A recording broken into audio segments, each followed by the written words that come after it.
El doctor Carlos Sánchez Berzain, con quien tuvimos el año pasado oportunidad de comentar en varias oportunidades. Doctor Berzain, buen día, ¿cómo le va? ¿Cómo está usted? Encantado, buen día, un saludo. Bueno, lamentable y desafortunadamente las advertencias basadas en análisis del conocimiento de la coalición castrochavista que usted volcó, entre otros medios, para nosotros el año pasado, en cierta medida o en un número importante de aspectos están haciendo realidad para los argentinos, ¿no?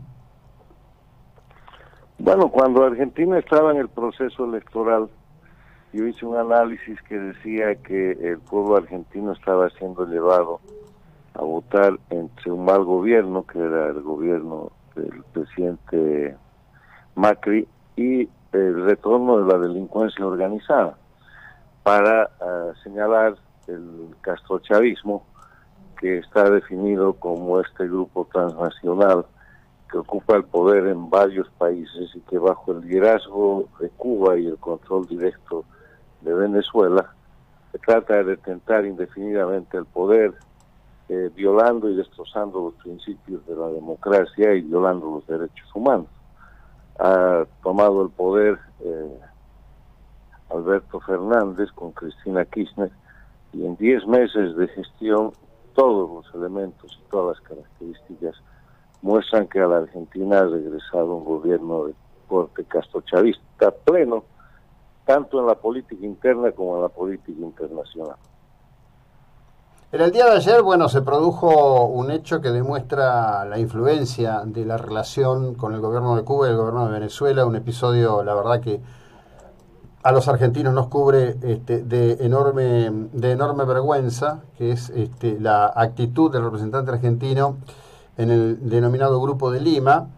Yo no puedo hacer una afirmación de carácter directo, pero diversos medios aquí en la Argentina están diciendo que esto fue una orden directa de Cristina Fernández. Esto tiene que ver con que el Grupo de Lima solicitó que el informe de Naciones Unidas sobre violaciones a los derechos humanos en Venezuela sean tenidas en cuenta por la Corte Penal Internacional. Algo que ese papelón de ayer no va a impedir, pero que la verdad deja al gobierno, yo no diría a nosotros los argentinos, en un muy mal lugar, ¿no? Mire, mi columna de esta semana está referida al tema y la escribí cuando la reunión del Grupo de Lima no se había producido. Uh -huh. Pero antes de la reunión del Grupo de Lima hay una serie de datos que vamos a recordar. Uh -huh. Desde la posesión de Fernández y Kirchner, sus invitados, el principal invitado fue el dictador cubano, Díaz-Canel, porque llegaron 3 presidentes, no llegaron más. Uh -huh. El resto no quiso ir. Pero entre los invitados notables estaba Correa, el ex gobernante y dictador ecuatoriano, que está condenado a 8 años de cárcel por corrupción. Lamentó mucho el señor Fernández, el presidente de la Argentina, que no haya asistido Lula, condenado a 17 años y unos meses por corrupción. Estaba ahí el expresidente del Paraguay, estaba todo el grupo del denominado Foro de Sao Paulo o Grupo de Puebla, y así empezó. Tuvo un incidente con el enviado del gobierno de los Estados Unidos, invitó especialmente al vicepresidente de la dictadura de Venezuela. Después, toda la acción de política exterior ha estado destinada a sostener tanto económica como políticamente las dictaduras de Cuba, Venezuela y Nicaragua, y ha estado destinada a intervenir desde la Argentina el proceso boliviano, protegiendo a Evo Morales, que es un criminal prófugo, y permitiéndole a Evo Morales que lleve adelante un proceso de conspiración desde la Argentina y que sea el jefe de campaña de su partido en el proceso electoral que hará hacia adelante. Entonces las cosas son muy claras a favor de lo que llaman el socialismo del siglo XXI o el castrochavismo, pero el tema no ha terminado ahí. Es una situación de acción. En la reunión de la Organización de Estados Americanos de la pasada semana, en base a este mismo informe de la de las Naciones Unidas, que muestra a plenitud lo que todo el mundo sabe, que en Venezuela, bajo la técnica cubana, se tortura, se apresa, se mata, se persigue, se violan los derechos humanos. Entonces, la Argentina ya, a través de su embajador en la OEA, hizo lo que llama un papelón, que fue el de tratar de negar la existencia de ese informe y ayudar a la dictadura en algo que no tiene ayuda. Lo ha repetido ayer en el Grupo de Lima, cuando todo el Grupo de Lima se ha pronunciado de que ese informe sea la base para que la gente... Sí, se nos va su audio. Porque ya hay más de un procesamiento contra el dictador y el grupo de delincuencia organizada que Gonzalo, se nos va... Esto es imperativo y penoso para un país tan importante como... Bueno, estamos con algún problemita ahí, sácalo. La Argentina tiene un papel de respeto, o tenía hasta ahora un papel de respeto en la comunidad internacional. Otro tema en el cual han hecho un papelón es el tema de la elección del presidente, en el cual el gobierno Fernández Kirchner ha plantado cara al proyecto del gobierno americano y ha sido estrepitosamente, con consecuencias políticas y económicas que van sumando en contra de los argentinos. Así es. Quería preguntarles en qué nivel de incidencia cree usted que puede darse el hecho de que se habiliten escuelas para la votación de bolivianos en Argentina en relación a un comicio en su país que viene de por sí ya muy reñido y con algunas encuestas que dicen que el MAS tendría la oportunidad de volver al gobierno. A ver, el tema de las elecciones en Bolivia es que se celebran este próximo domingo, 18 de octubre. Es lamentablemente un proceso en el cual se van a llevar a cabo elecciones en dictadura. El año pasado, el 10 de noviembre, renunció Evo Morales y renunció porque fue encontrado haciendo fraude infragante y abandonó el país. Entonces se nombró un gobierno que tenía que ser de transición para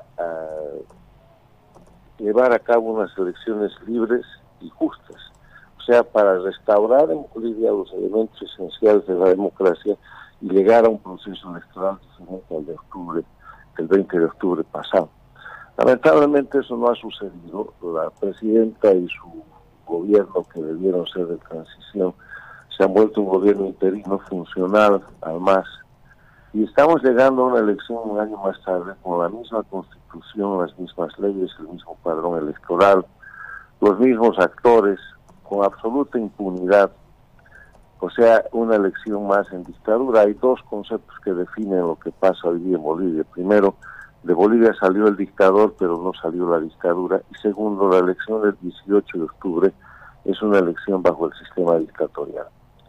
En ese sistema dictatorial hay cosas muy interesantes, pero que liquidan la democracia, algunas de las cuales en el periodo castrochavista de los 12 años de los Kirchner fueron también implantadas en la Argentina. Por ejemplo, en Bolivia ha desaparecido el sufragio universal porque los ciudadanos ya no son iguales.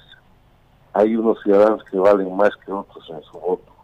Y así, por ejemplo, en el área rural, con 250 votos usted puede elegir un diputado y en el área urbana necesita para el mismo diputado 300.000 votos. Han modificado el número de senadores de 3 por departamento a 4, son 9 departamentos. Antes en la República se hacía el ganador de 2 senadores y el segundo, la minoría, un senador. Ahora la asignación de senadores de los 4 senadores por departamento es proporcional gradual. ¿Eso qué quiere decir? Que con el 26% de votos en la primera vuelta, el partido de la dictadura puede controlar la mayoría del Senado. Que con el 30% de votos en la primera vuelta tiene la mayoría en la Cámara de Senadores y en la Cámara de Diputados. Eso quiere decir, entre otras cosas, que además la Constitución de la dictadura reconoce la existencia de 7 diputados que llaman indígenas campesinos originarios que son designados a dedo por un sistema fascista en el cual esos 7 diputados van directamente ahí sin ninguna elección democrática ni sufragio universal ni proporcionalidad alguna, van a formar parte de la bancada de la dictadura dentro de los 130 diputados que tiene en general la Cámara de Diputados. O sea, hay una serie de datos que podría mencionarle, y entre esos datos está de que para ser presidente solo necesita sacar el 40% de votos en la primera vuelta con 10% de diferencia sobre el segundo, cosa que han implementado también en la Argentina. Pero que en el caso boliviano, para si es que hubiera segunda vuelta, por decir, ellos se celebra la segunda vuelta entre los dos que salgan primero. Aquí tenemos la situación de gravedad, que el voto en el extranjero cuenta, y que con la cantidad de bolivianos que hay en la Argentina, bolivianos que además en el periodo de Kirchner, en el periodo K, de los 12 años, junto con Evo Morales, fueron reconocidos, fueron legalizados, fueron habilitados tanto para votar como votantes en la Argentina y votantes en Bolivia, representan casi el 2% del voto boliviano, que los bolivianos que están en Buenos Aires y alrededores. Con Evo Morales allá, con el gobierno Fernández Kirchner protegiendo a Evo Morales y dándole todas las facilidades para que conspire desde Bolivia. Con ese mismo gobierno que no ha reconocido al gobierno de la presidenta Yanina Áñez y que considera, y así lo ha declarado, otra tremenda metida de parte internacional, que la renuncia de Evo Morales fue un golpe de Estado, y la renuncia está documentada por la OEA, por la Unión Europea, etcétera. En todo ese escenario, pues Evo Morales está haciendo las suyas, y Fernández Kirchner lo que ha hecho es disponer a través de 2 ministerios la apertura de escuelas este domingo en Buenos Aires para que los bolivianos puedan votar en todo el territorio argentino.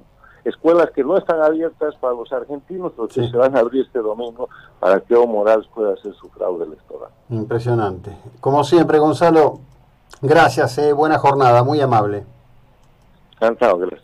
Bueno, Carlos Sánchez Berzain, seguimos en un instante.